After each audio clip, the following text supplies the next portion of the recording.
All right, Hello. there. All right, there you are. How you doing? I'm doing great. How are you? Good. Yeah, we're great. We had such a busy week last week, which of course you were a part of at the beginning of the week, Yeah, for sure. which was great.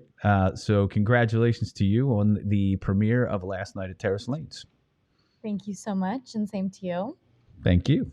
Congrats to both of you. The movie was so much fun. I've been telling people it's like when we were growing up in the 90s, 80s, 90s, and the new Freddy would come out, and we'd go to Blockbuster and get it on tape, and we'd get pizza, and we'd go back to someone's house, and everyone would sit around.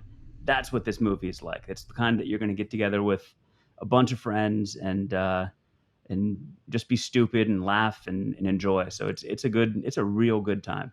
So Francesca, a quick question about the film last night at Terrace Lanes. What was it like to work with the guy who played your dad? It was amazing. Highlight of the entire experience for sure. But yeah, no, it was actually such an amazing time to get to know everybody and to get to kind of come together over that really, really fast pace, like 3 weeks that we shot it. It was Mm-hmm. a great. Well, cool, because I'm gonna Venmo that money I promised you for saying that.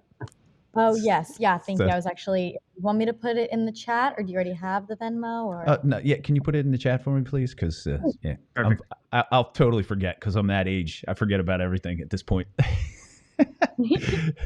So go ahead, Dan. I know Dan has had a bunch of questions he's been wanting to ask you. So go ahead, Dan. Fire away. Okay.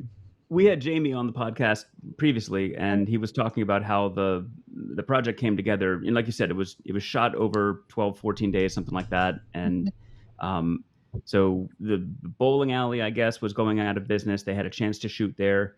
And Jamie said before he even came on board, they had the treatment, and he said they had the actress attached to it. So I'm just curious, kind of how that happened. Like there was no script yet, and how what being in LA, No. what Oh no, I was just gonna say, yeah, there's no script. Carlo reached out to me, said, we have this, idea for a film. We have you in mind. Here's a treatment. We have a bowling alley that's being torn down, so we have to work quickly. Would this be something of interest to you? And I read the treatment, and I was like, this sounds super cool. Nothing like I've ever done before. And I said, when you have the script, send it to me. And I read the script and thought it was such a fun role and would be such a fun part to take on. And I was like, sign me up. That's fantastic. And we were Yeah. sitting here trying to figure out what it was. Like here you are in California and Frederick, Maryland. Why don't find a map? Where the hell is that, right? So, just curious. It was curious to me how you ended up just sight unseen saying, "Yeah, I'm interested." So, Yeah. I mean, it sounded like such a fun opportunity that, I jumped at the chance to do something so different and gory and, such a fun plot. Did you get to do anything in Frederick? Did you get to see the town at all, or?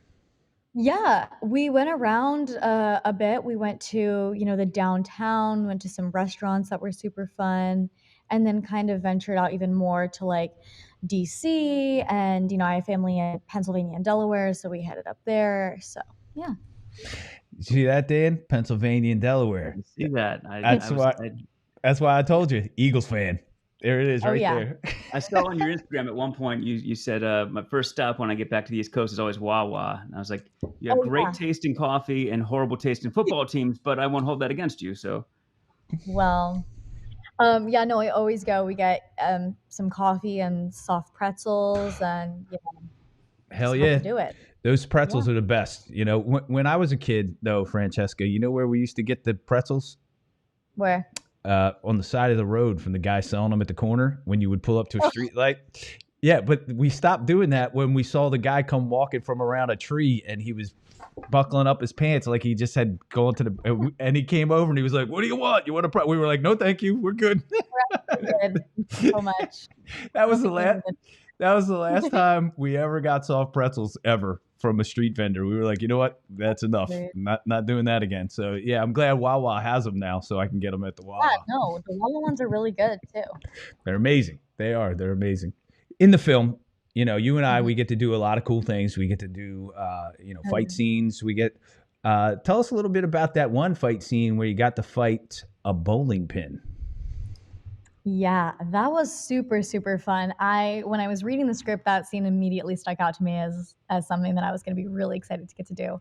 And working with the stunt coordinators, we didn't really have a lot of time to plan it, or I say choreograph. I don't know if that's the correct technical term, but to choreograph the fight scene.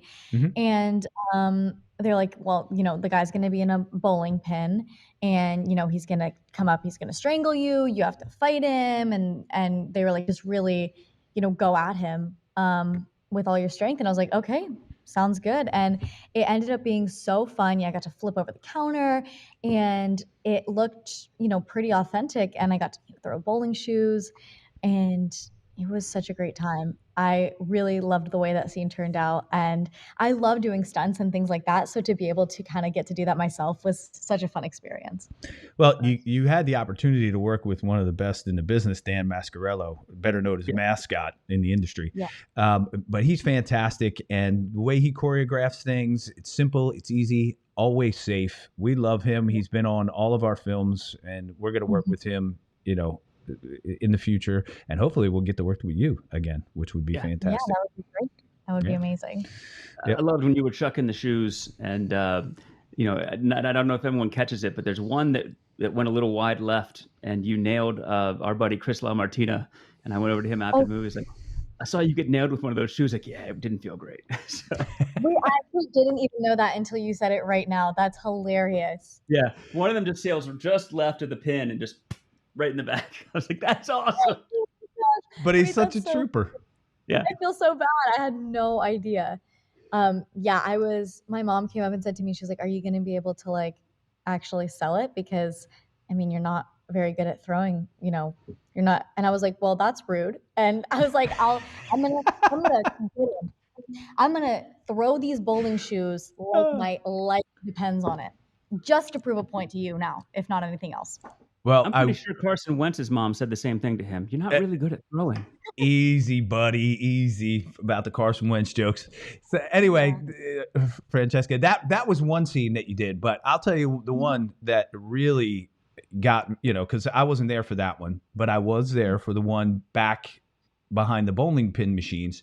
And that fight, starts out me getting beat up, and then somebody comes in and saves my butt. And yes, and I got to tell you, after that, I was like, I am not going to mess around and make her angry. So, what was it like though, doing that scene, the one back behind the bowling pin, the machines? That one was actually really, really fun.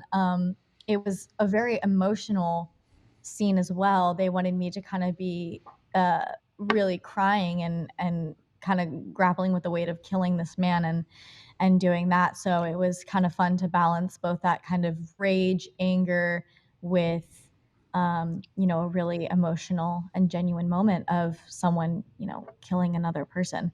I think it was kind of, I don't know if you were able to tell in the movie, but it was supposed to be a bowling ball in like a sling, a carrier sling. And they were saying to me, you need to make it look like a bowling ball, because I mean it was like a plastic with no weight kind of thing. And I was like, I'm trying to like whack this guy, so I was trying to make it look like it had some weight to it, also kind of beat the crap out of this man. And I was getting like, there was like blood and kind of some like fake guts on this mannequin. Well, first it was Mascot, and I had to, whack him in the head. And then after that, it was a kind of mannequin thing that I was on top of, just absolutely, demolishing. And there was, I like woke up the next day and I didn't realize, because it was on like the concrete, I had bruises all down my shins and legs. And I was like, I didn't even realize in the moment that I was like bruising myself all up. But, if we get the shot, that's all that matters. So. That's great. I was watching the monitor, and I got to tell you, like, Mascot came over, Mascot was there, and Jamie was there, and we're all whispering. We're like, and Mascot comes over, and he's like, did you get it? And I looked at Jamie, and I said, Jamie, You got it, because that was phenomenal. She was in the moment. She was, and let me tell you something. You sold that it was a bowling ball and not a light plastic thing. Yeah, I mean, when you watch the scene back, it's great. It's fantastic. It's violent. It's exactly what it needs to be for the movie, and you did a fantastic job. Well done. So much. I really appreciate that. Thank you. You're welcome. So I'd like to talk about that other scene that took place back behind the lanes. And I know at the premiere someone called that out. You mean the one with Captain Pin and that?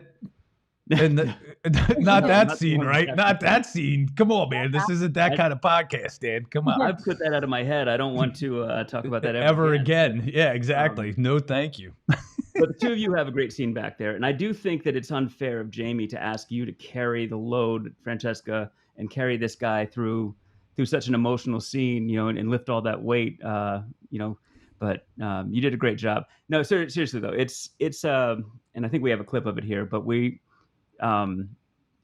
it is such a like grounded, sincere scene, and in the middle of all this chaos, and there's not a lot of horror movies and horror comedies, especially, that have a scene that the two characters are so like authentic and connect like that. And I think that just kind of elevated kind of the whole movie, that particular scene.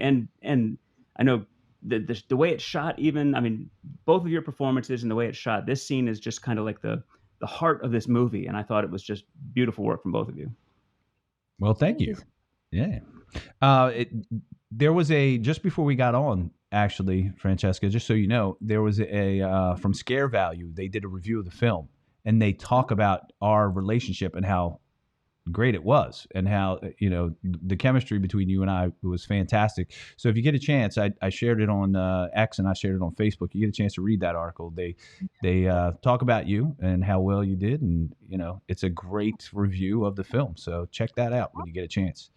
I'll have to look at it. All right, let's go into the video clip. You got